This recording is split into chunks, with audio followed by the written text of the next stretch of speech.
Khangminarasi Rasi Chakragi Matangda Ingin Thagi Rasi 2024 Ahan Bamaktada Maitei Yeksa Mayam Khwai Pumna Makpu Aina Aigi YouTube channel Asida Mayambu Taram na Oksari Kanglecha Mayamna Aigi YouTube channel Asibu like share amasung subscribe tobiduna Aibu Tauna Happy Bagi Damak Mayambu Aina Hanna Thagachari Maitei Macha Kanglecha Mayam Khwaigi Kara Kajitang Oirabasu Mateng Kara Taujaba Ngamnaba Thagjariba Khongthang Asida Mayam Su Saruk Yabi Bagi Damak Mayam Bu Aina Kanglecha Ama Oina Hanna Thagachari Ngasi Mayam Khwai Pumnamakki Mafamda Aigi Oja Lai Guru Singgi Taujaldagi Aina Haijarakpa Tanjarakpa, Khangjarakpa,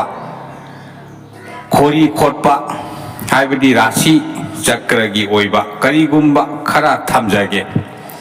Aina Yamna Khangi Hai Haibagi Wapamdi Nachade, Aigi Pandamdi, Aina Aigi Oja Guru Singdagi, Pangjarakpa, Khangjarakpa, Haijarakpa Kayabu. Kanglecha Singi Kara Kajitang Oirabasu Mateng Kara Oiba Yagadara Kanduna Mayam Gimapamda Tamjabani Aina Tamjaba Wa Asida Wahi Wata Kaya Asida Soikiba Lan Kiba Hairoidaba Haido Kiba Haigadabana Hayodabana Chingba Wahi Karal Jat Kiba Kaya Yaurabasu Mayamna Maitei Macha Yekcha Amani Kallaga Ngakpiu Haina Mayambu Aina Hanna Kurumjari Adudi Ngasi Khangminarasi Aikoigi Rasina Aikoida Kari Haina Sintagli Haiba Kayadu Amok Khangminarasi Mes Rasigi Matangda Kari Hairi Bana Haibadu Ingin Thasi Ingin Thasi Su Asum Nungai Yapaba Thama Oina Chatkadauri Wakali Kara Makai Charang Nagani Tabak Inkhangi Oiba Ko Kara Sagadaba Mali Yumda Mitung Chatung Kara Kalabayai Yumda Laltum Chaklakani Laltum Hengatlu Chakatlu Haibale Ningma Kudingmak Tungbadi Kara Wana Tokani Laina Chanbigani Mina di Kara Yansingani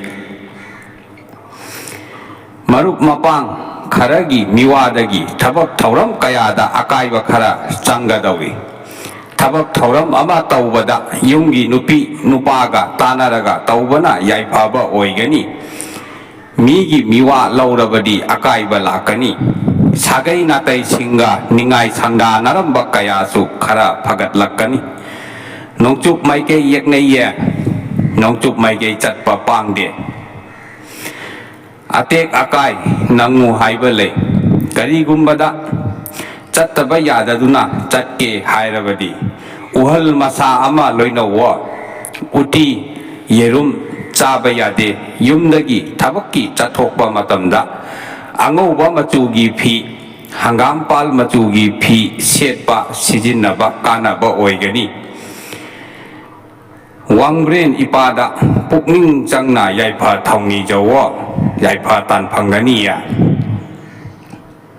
Amuk Khangminarasi Ingin Thagi Brisara Sigi Matangda Kari Hairi Banu Haibadu Ingin Thasi Yamna Apaba Chakatpa Tha Oigadauri Tabak Tauram Tabak Inkhang Suba Nombada Hana Yetlamba Pumba Koktuna Yaipaba Chakatpa Oyu Haibale Yumda Lal Changu Haibale Anoba Marup Mapang Su Pangbayai Hakjang Su Yamna Nungaigani Laina Laitung Kaya Su Ko'u Haibale Ye Kuchu Muba Miga Katna Tainaba Tatina Bayate Amang Bakaya Lakani Cheksillu Laisabi Pakang Singi Oinadi Ikang Kangaudana Yumpalu Haiba Pibiri Nungsi Nungon Irang Itakta Taugadori Aron Ba Yeknaba Karana ꯃꯥꯡꯍꯟꯅꯕ ꯁꯔꯧ ꯁꯤꯟꯒꯗꯧꯔꯤ ꯌꯨꯝꯒꯤ ꯈꯥ ꯃꯥꯏꯀꯩꯗ ꯂꯩꯕ ꯃꯤꯑꯣꯏꯁꯤꯡꯒ ꯈꯔ ꯂꯥꯞꯇꯤꯟ ꯇꯤꯟꯅꯕ ꯌꯥꯏꯐꯕ ꯑꯣꯏꯒꯅꯤ ꯑꯗꯣꯝꯒꯤ ꯏꯄꯣꯛ ꯅꯨꯃꯤꯠꯇ ꯂꯩ ꯃꯆꯨ ꯑꯍꯨꯝ ꯆꯦꯡ ꯃꯨꯠ ꯑꯍꯨꯝꯒ ꯂꯝꯂꯣꯡ ꯑꯍꯨꯝ ꯐꯥꯡꯕꯗ ꯊꯥꯗꯣꯛꯎ ꯑꯌꯦꯠꯄ ꯄꯨꯝꯅꯃꯛ ꯀꯣꯛꯀꯅꯤ ꯃꯔꯤ ꯆꯠꯄ ꯌꯦꯟꯁꯥꯡ ꯅꯥꯄꯤ ꯃꯆꯤ ꯄꯥꯟꯕ ꯉꯥ ꯆꯥꯕ ꯌꯥꯗꯦ ꯌꯦꯜꯍꯩꯅꯒꯅꯤ ꯂꯝ ꯆꯠꯊꯣꯛꯄꯗ ꯏꯁꯥꯗ ꯑꯉꯥꯡꯕ ꯃꯆꯨꯒꯤ ꯐꯤ ꯃꯆꯦꯠ ꯑꯃ ꯐꯥꯎꯕ ꯂꯣꯏꯅꯕ ꯌꯥꯗꯦ ꯌꯨꯝꯗꯒꯤ ꯊꯕꯛ ꯊꯧꯔꯝꯒꯤ ꯆꯠꯊꯣꯛꯄꯗ ꯑꯉꯧꯕ ꯃꯆꯨꯒꯤ ꯐꯤ ꯁꯦꯠꯄ ꯁꯤꯖꯤꯟꯅꯕ ꯌꯥꯝꯅ ꯀꯥꯟꯅꯕ ꯑꯣꯏꯒꯅꯤ ꯊꯕꯛ ꯆꯠꯊꯣꯛꯄꯗ ꯑꯉꯧꯕ ꯔꯨꯃꯥꯜ ꯑꯃ ꯑꯣꯏꯔꯕꯁꯨ ꯂꯣꯏꯅꯕ ꯐꯩ ꯂꯥꯏꯅꯤꯡꯊꯧ ꯁꯅꯥꯃꯍꯤ ꯁꯤꯗꯕ ꯏꯄꯥꯕꯨ ꯆꯦꯠꯅ ꯅꯤꯡꯖꯧ ꯊꯧꯅꯤꯖꯧꯋꯣ ꯌꯥꯏꯐꯒꯅꯤ ꯏꯉꯦꯟ ꯊꯥꯒꯤ ꯃꯤꯊꯨꯟ ꯔꯥశꯤꯒꯤ ꯃꯇꯥꯡꯗ ꯑꯃꯨꯛ ꯈꯪꯃꯤꯟꯅꯔꯁꯤ ꯀꯔꯤ ꯍꯥꯏꯔꯤꯕꯅꯣ ꯍꯥꯏꯗꯨ ꯏꯉꯦꯟ ꯊꯥ ꯑꯁꯤ ꯑꯋꯥ ꯅꯨꯡꯉꯥꯏ ꯑꯋꯥ ꯑꯅꯥ ꯀꯣꯛꯎ ꯃꯌꯥꯝꯅ ꯁꯛꯈꯪ ꯃꯥꯏꯈꯪꯕ ꯃꯤꯑꯣꯏ ꯑꯃ ꯑꯣꯏꯌꯨ ꯍꯥꯏꯕ ꯊꯥ ꯑꯣꯏꯒꯅꯤ इखंग खंगौदना लल थुम फंगु हाइबा लई मथक थोंबसिंगना चांबीबा ओयु फमथोलसु हापकटलु हाइबा लई हक्चांग यामना नुंगाइबा वाखलसु नुंगाइबा तौरु तौरुबा थबक पुम्नमक्ता माइ पाकबा ओयु हाइबा था ओइगदौरी लैसाबी पाखंग सिंगी ओइनदी खरा फाबा वाटकनी नुंसी नुंगोनगी लंबीदा खरा मखै निंगाइ सांगदानगदौरी करीसु लेतबा वाहे खराना मरम ओइरगा लाथोकनबा याबगी अकीबा लैगनी मीगी मिवाना अकाइबा चंगदौरी नोंपोक माइकै चटपा पांगदे येकनबा माइकैनी अकी अखंग नंगु हाइबा लैगनी मचा धारा लेतबा मियोइसिंगना मचा धारा फंगजौ हाइबा लै सना खोंनांग पांबीगी मना अहुम मोन मखादा थमु कानागनी था असिदा थरोई चाबा यादे युमदगी थबकी चथोकपा मतमदा संगबानबा मचुगी फी सेटपा सिजिनबा यामना कानाबा ओइगनी इबुदो पाखंगबदा नुंति नुमित खुदिंगी थमोइ सेंगना थौनिजौ याइफाबगनी अमुक खमिनरसी इंगेन थागी कर्कट राशिगी मतंगदा करी हाइरिबनो हाइबदो इंगेल था असी अवा नुंगाई यानाबा निंगबा काइगनबा अना अयेक कनगनबा अमसुंग मीना खरा यंगसिनगनबा था ओइगदौरी लेपा पोकपा गुरु हाइबदी मंगल ग्रहगी मिटियंग कारल खरा लैबना खोयांग खोइसाउनबा थौदोक वाथोक खरा थोकपा याय लल्ली चाफटपा पिबिरी युमदा लल चंगु हाइबा लैये अरंबा पोट अमसु फंगबा याय सागै नातै छिंगी मतेंगदगी युमदा नुंगाई याइफबगी ओइबा थौरम पांथोकु हाइबा लै येकनबा सिंगना खरा याइखाइ थिंगाइबा चंगदौरी चेक्सिल्लु मीना पोट मफम खंगदना पीबा चाबा थकपा यादे अमांगबा लाकनी ताइरेल मना तरेतना तरेता अची मयेक येकलगा मखादा येकनबगी मिंग इरगा तुरेल थादखो याइफगनी फिराल अंगौबा अमा है लई अमा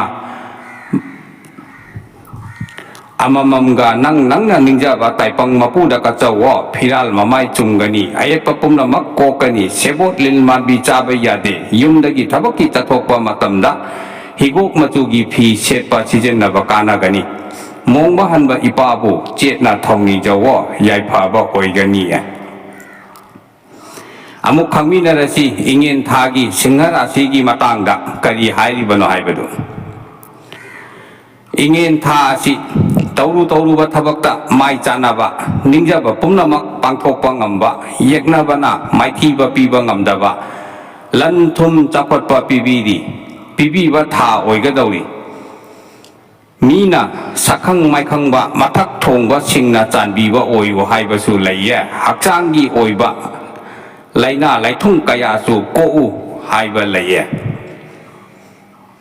Jinjak apaba chaba yahi phampham chumlabadi laina laitung soidana kokpa ngamgani nomaijing guru haibadi surjagi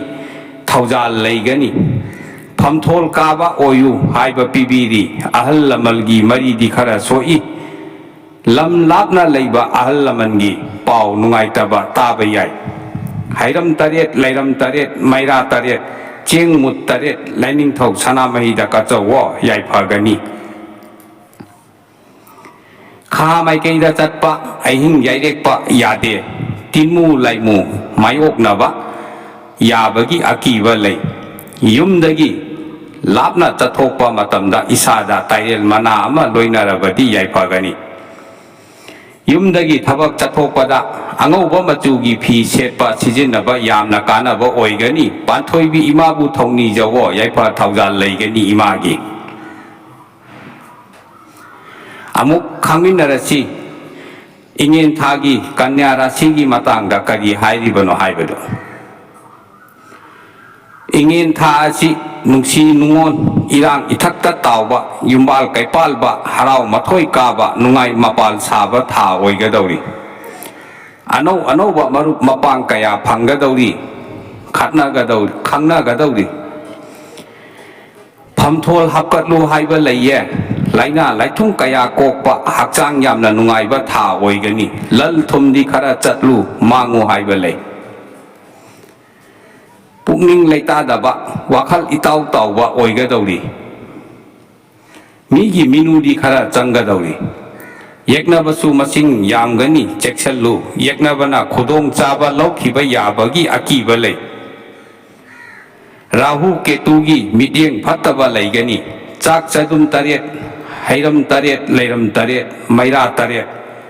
maital asiba taret yauna konthong wangwada thangja numita thado u ayetpa kokani sa chaba yu thakpa yerum chaba yade thangja numita machi panba nga chaba yade awang maikei yekneiye awang maikei da chatpa pangde minam langda thuba yabagi akiba lei cheksillu yumdagi thabak inkhang chathokpada angangba machugi phi sijinaba yamna kanagani ima lemerel sidibibu matam punnamakta chetna thongni jawo yaipaba oigani adonge amuk khangminarasi ingen thagi tula rasigi matangda kari hairibano haibadu ingen tha asi awa ana kaya yanana chatpa tha oigani ichak iral wakhal lokching chakhatkani lal thumsu chakhatkani sagai salai chu chakhatkani anauba pot chai chu lepu haiba laiye aduga hakchang di khara nungai roi imung manungda icha ichuda ana aye khara mayok do haiba lei yekna basu masing hengat lu haiba laiye marup mapangi mating di phangani adubu migi miwana marup mapang kaino haibasu lei cheksillo hakchangda chakhau mari kok mari mit mari nungai taba khara mayok no haiba lei uti chaba thau maroi mapang yamna sijinaba chaba hai chaba yade phatte machu ahumgi phiral ama lei manam nungsiba ama hai amaga lepa kokpa numita turel mapanda yachangba matamda thado u yaipagani lam lapna chathokpada isada yot machet ama loino kha mai keida chatabana tungi punsigi damak yaipaba oigani saroi ngaroi khara mayok na ba yabagi akiba lei yumdagi thabaki chathokpa matamda asangba machu sangban naba machugi phi setpa sijenaba yaipaba oigani nongpok ningthau ipabu chetna ningjau thongni jawo yaipa thaujal phangani amuk khangminarasi ingen thagi brisik rasigi matangda kari hairibano haibadu ingen thasi khara khoirangba wakhal khara charangnaba tha oigadauri lan thumdi lepa ngamgani yumda lal changu haiba lei icha isugi oiba nungaiba pau tagani mahai masing tamba singgi oinadi yamna phai lam koyu haiba lei ano ba marup mapang phangnagani launam chawba kanagi minam langda thuba yabagi akiba lei khara cheksin ba phagani sagai salai singa khara ningai sangdanagani sagol sel guru haibadi brihaspati grahagi khongpham karal khara lei sagai natai singi minu khara changa dauri makoina piba pot chaba yade amangba lakani mit mari nakong mari nungai roi machi panba nga waikhu tharoi chaba yade ipok numita yu mayai kaba pot chaba thakpa yade amangba lakani tungi punchida konthong wangmada sagol sel numita ching mut amaga maital asiba amaga sel lupa amaga thadu ana ayek laina laithung kokani yumdagi thabak ingkhang chathokpada higok machugi phi setpa sorarel machugi phi setpa sijenaba kanaba oigani ipa ibungo marjing ipabu ningjau thongni jau yaifaba oigani adongi amuk khangminarasi ingen thagi oiba dhanu rasigi matangda kari hairibano haibadu ingen thasi nungsi nungon irang ithakta tauba yumbal kaipalba harau mathoi kaba nungai mapal saba tha oigadauri anauba marup mapang kaya phangadauri khangnagadauri phamtol hapkalu haiba leiye laina laithung kaya su kokpa hakchang yamna nungaiba tha oigadauri lal thumdi khara chatlu mangu haiba leiye cheksin ba phagani pungning leita daba wakhal itau tauba tha oigadauri migi minudi khara changadauri yeknabasu masing yamgani cheksillu yeknabana khodong chaba laukhiba yabagi akiba lei rahu ketu sani ahumgi mideng phattaba leigani chak chadum taret hairam taret leiram taret maira taret maital asiba taret aduga langthai maton ahum yauna konthong wangmada thangja nimita thadu ayet papumna mak kokani sa chaba yu thakpa yerum chaba yade thangja nimita machi panba nga chaba yade awang maikei yeknaiye nongchup maikei da chatpa pangde minam langda thuba yabagi akiba lei cheksillu yumdagi thabak ingkhang chathokpada hangam pal machugi phi sijenaba yamna kanaba oigani ibudo pakhang babu matam pumnamakta thamoi nungda chetna thongni jawo yaipa tan phangani ya amuk khangminarasi ingen thagi oiba makar rasigi matangda kari hairibano haibadu ingel tha si afaba chaphatpa tha oina taugani adubu marak tadi khara awa maisa su langu haiba tangkak piri thabak thauram kayada akaiba ayetpa thangani mina yamna yangsengani minu changani lal thumgi oinadi phai adubu asok apan atek akai di khara nangu haiba lei mathak thongba singna chanba mioi oigani laisabi pakhang singi oinadi apam nungsi kaino mari tatnau haiba lei cheksin ba phagani yumda lan thum changani sana lupa arang arak lepu haiba lei sagai natai mari phagatkani sagai natai singa ningai sangdan aramba pumba ko haiba pibiri sagai natai singi oiba nungai taba pau khara makhai di taba yai irai numita lam chatpa yade pangde ipok numita sanga tharoi sangom afamba chaba phatte nangna ningjaba taipang mapura ningthau kaba numita laphoi lapang chang thokpa ama haikru ama haining ama katlu ayetpa pumna makkokani yumdagi thabakki chathokpada napu machugi phi setpa sijenaba phagani sidaba mapu laining thau ipabu chetna ningjau thongni jawa yaiphaba oigani adongi amuk khangminarasi ingen thagi oiba kumbha rasigi matangda kari hairibano haibadu ingen tha asi awa nungai ani yanana chatpa tha oigani oina tawgadawri yaknaba masing yamgadawri marup mapang singi matengdi phangani adubu kanagumba marup sajinnaba kharana adongi mai chopnaba lambi su singadawri amam athengda yariba makai chathoktabana yaifaba oigani adongi sagai ngatai singi mateng phangani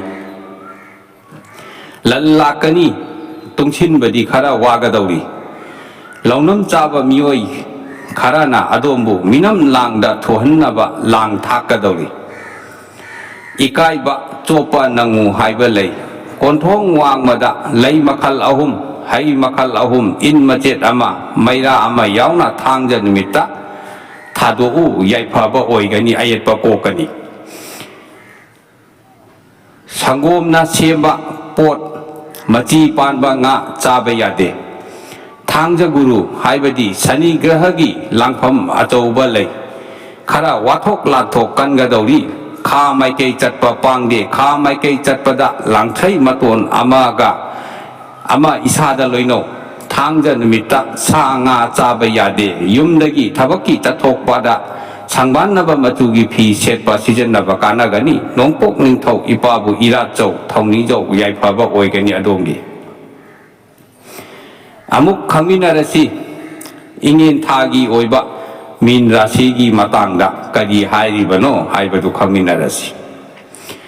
잉인 타시 꼭 얌나 사바 와칼 록싱 톡다바 와톡 란톡 간바 마얌나 옌티간바 타 오이가다우리 lal mapan tho'u haiba lei yaknaba masing yamgadawri ana ayekchu kanganba tha oigadawri yamna khoyang khosaunaba tha ama oigadawri ya cheksillo chakcha yahip chumdrabadi awaphamda tagani thangja guru haibadi sani grahagi khongpham phatte mai ising nungsit yot thang tendagi akiba leiya lai phadibi ama hairam taret leiram taret chak chadum taraga nipal maira ahum yauna thangja korong nimita konthong wangmada thado u thangja nimita sa nga chaba yu thakpa mangge chaba yade amam athengda chathokpada gari thaubada cheksinba phagani asok apan nangba yabagi akiba lei leite laira singi angamba mating pangu taipang mapugi thaujal phangani yumdagi thabak ingkhanggi chathokpada angangba machugi phi setpa sijinnaba yamna kanaba oigani adongi sidaba mapu laining thau ipabu chetna ningjau thauni jau yaifagani ya adongi